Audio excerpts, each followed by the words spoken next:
ఉన్నటువంటి దాదాపు 42,000 మంది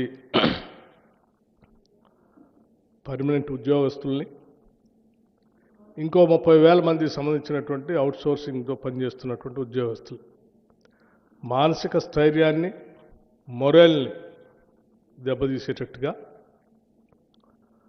దీనిపైన రకరకాల ప్రచారాలు, అపవాదులు ప్రచారం చేస్తూ ఉన్నారు. దీంట్లో ప్రధానంగా పెట్టుబడులు, కట్టుకథల విషపు రాతల రాధాకృష్ణ గారు లేపినటువంటి తెరతో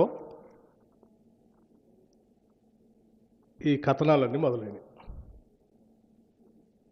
నేను మళ్ళొకసారి చెప్తా ఉన్నాను.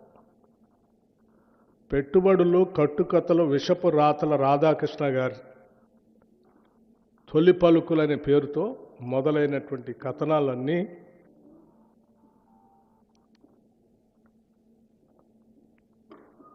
ఒక తప్పుడు ప్రచారం, రాష్ట్ర ప్రభుత్వం పైన కావాలని నిందలు మోపటం, ఊహాగానాలతో కూడినటువంటి కథనాలు రాయటం, ఆ కథనాల్ని అల్లిపుచ్చుకుంటూ రోజుకు ఒక కథ వండి వార్చటం ఈరోజు జరుగుతాం.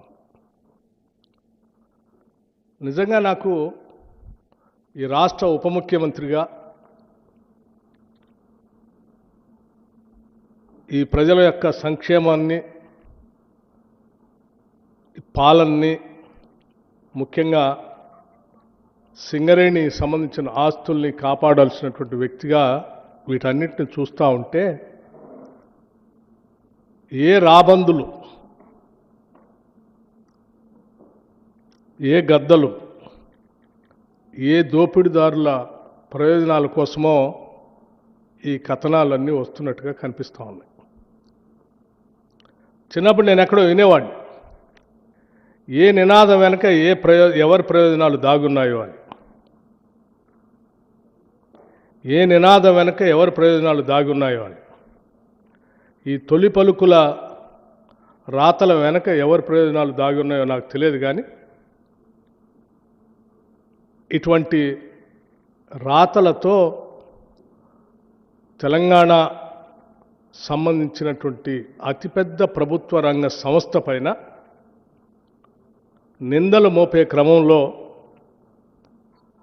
ఈ రాష్ట్రానికి, సింగరేణికి నష్టం చేస్తున్నారన్న సంగతి మర్చిపోతూ ఉన్నారు. సింగరేణికి సంబంధించి వారు రాసిన కథనాల్లో 2 అంశాలు లేవనెత్తారు. ఒకటి, వారికి తెలిసినటువంటి కొద్దిమంది వ్యక్తులకి దీన్ని కట్టబెట్టడం కోసం సైట్ విజిట్ కండిషన్ అనేది పెట్టి, ఆ కండిషన్ ద్వారా ఎవరికో వాళ్ళకి సంబంధించిన వ్యక్తులకి దీన్ని దారాదత్తం చేయాలనేటువంటి ఆలోచనలు అన్నీ ఉన్నాయి దీని వెనక అని చెప్పి వారు ఊహించుకొని రాశారు. రాయటమే కాదు, ఈ సైట్ కండిషన్, విజిట్ కండిషన్ అనేది కేవలం ఈ సింగరేణిలో ఇప్పుడే పెట్టారు. ఈ రాష్ట్రంలో, ఈ దేశంలో ఎక్కడా లేదు.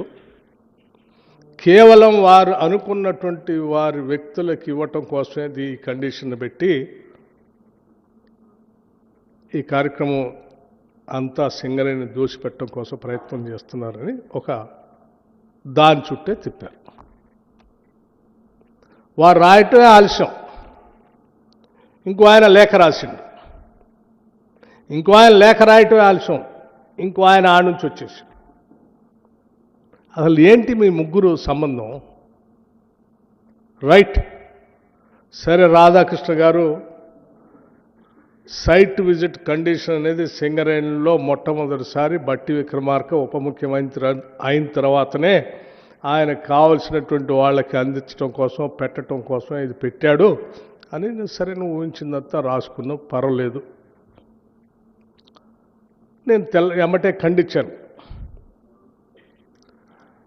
వాస్తవంగా ఇటువంటి టెండర్స్ కానీ, లేకపోతే వాటికి సంబంధించిన వ్యవహారాలు కానీ, రోజువారీ కార్యక్రమాలు కానీ ఏ ఒక్క నిర్ణయం పైన కానీ సంబంధిత మంత్రి దగ్గర రావు. అసలు ఒక ఫైలు రాదు, లేకపోతే నా దగ్గరకు వచ్చి నా నిర్ణయం కోసం కూడా రాదు ఇది. It is an autonomous independent 105 years board ఏర్పడి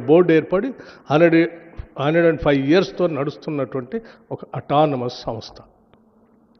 105 years నుంచి దాదాపు కొన్ని వేల మందికి ఉద్యోగ అవకాశాలు కల్పిస్తూ ఇటు రాష్ట్రానికి కేంద్రానికి కూడా ఆస్తులను అందించడమే కాకుండా చాలా ట్రాన్స్పరెంట్గా వాళ్ళకు ఒక ప్రొసీజర్ ఉంది, ఆ ప్రొసీజర్ ప్రకారం పోతూ ఉన్నారు. ఆ ప్రొసీజర్లో నాకు కానీ మంత్రిమండలి దృష్టికి కానీ లేకపోతే ఇంకోళ్ళ దృష్టికి కానీ వచ్చే అసలు దీంట్లో విషయమే లేదు. ఈ కనీసం విషయ పరిజ్ఞానం కొద్దిగా ఉన్నా, ఇంగిత జ్ఞానం ఉన్నా ఎవరైనా ఇది అర్థమైతే రాయరు. బట్ అయినా స్టిల్ ఆ తర్వాత ఇది ఇందులో రాగానే అది చదవగానే నేను అనుకున్నా, ఏంది ఇంత పెద్ద కథనం, ఒక పేపర్ మొత్తం రాసింది, ఇంకో లోతుల్లో కూడా ఇంకోటి రాసింది, రకరకాల ఎటో తిప్పి రాసింది. సరే, ముందు ఆ ప్రొసీజర్ ప్రకారం వాళ్ళు చేసుకున్నప్పటికీ ఇది 4 కోట్ల మంది ప్రజలకు సంబంధించిన ఆస్తి. మీరు ట్రాన్స్పరెంట్గా చేస్తున్నట్టే కాదు, you have to be seen also. So first you stop the tenders, cancel it, let me examine it, and then I'll come back again. ఈ రాష్ట్ర ప్రజలకు వాస్తవాలు తెలియాలి, మళ్ళీ వచ్చి నేను మాట్లాడతానని చెప్పి ఆ రోజు చెప్పి వెళ్ళాను. వారం రోజులు అవుతుంది, ఈ లోపలనైనా వాస్తవాలు తెలుసుకొని సరే రాసింది పొరపాటో తప్పో ఇది జరిగిందని అనుకొని వారు అనుకుంటారని నేను అనుకున్నాను.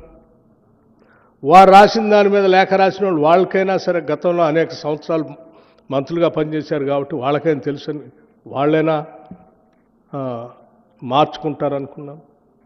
లేకపోతే ఈ లేఖ చూసిన ఆయనైనా స్పందిస్తారనుకున్నాను. ఫైన్, హరీష్ రావు గారు లేఖ రాయటం మంచిదైంది, కిషన్ రెడ్డి గారు ఎంక్వైరీ చేయటం కూడా మంచిదైంది. నేనొక్కడనే వాస్తవాలు చెప్తే సరే, ఏదో నేను రాధాకృష్ణ గారు మీద కోపంతో ఆయన రాశాడు కాబట్టి ఆయన మీద కోపంతో నేను చెప్తున్నాడు అనుకుంటారేమో. పోనీ వారు లేఖ రాశారు, వారు ఎగ్జామిన్ చేస్తున్నారు, ఆ చేసే తంతు జరగాల్సిందే అని చెప్పి ఐ వెల్కమ్ అను. కిషన్ రెడ్డి గారిని నేను ఇప్పటికి కూడా I welcome his gesture. Examine చేయండి, మీరు చేయాలి, రాష్ట్ర ప్రజలకి దేశానికి కూడా తెలియాలి. కేవలం కొద్దిమంది కొందరు వ్యక్తిగత ప్రయోజనాల కోసం రాష్ట్ర ఆస్తుల్ని ప్రభుత్వాలపై వ్యక్తులపైన అడ్డగోలు ప్రచారం చేస్తూ బతికేసేటువంటి వ్యక్తుల వాస్తవ రూపాలు బయట రావాలి. చేయండి అని చెప్పాను.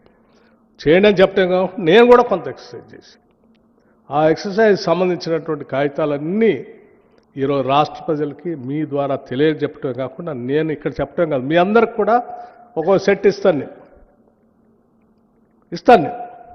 నాది మాట్లాడటం అయిపోయిన తర్వాత చూపించడం అందరికీ సెట్ ఇస్తాను, తెలియాలి. ఎందుకంటే లేకపోతే ఎవరికి కావాల్సింది వారు మాట్లాడుతూ ఉన్నారు. ఓన్లీ పత్రికలే కాకుండా, నాయకులే కాకుండా, సోషల్ మీడియాలో కూడా ఎవరికి కావాల్సింది వాళ్ళు మాట్లాడుతూ ఉన్నారు. సో దానివల్ల ఒక విషయాన్ని గమనించట్లేదు, ఇది రాష్ట్ర ప్రయోజనాలకు నష్టం చేస్తూ ఉన్నాం అనేటువంటి విషయం మర్చిపోయి ఎవరికి కావాల్సింది వాళ్ళు చేస్తూ ఉన్నారు. అందుకే నేను వాస్తవ పరిస్థితులు ఇస్తూ ఉన్నాను. CMPDI, Central Mine Planning and Design Institute, a subsidiary of Coal India Limited, under the Ministry of Coal India. ఈ సింగరేణి వాళ్ళు సంబంధించి 2018లో టెండర్ పిలవటానికి టెండర్ డాక్యుమెంట్ తయారు చేసి మాకు పంపించండి అని ఆ కోల్ ఇండియా సంబంధించిన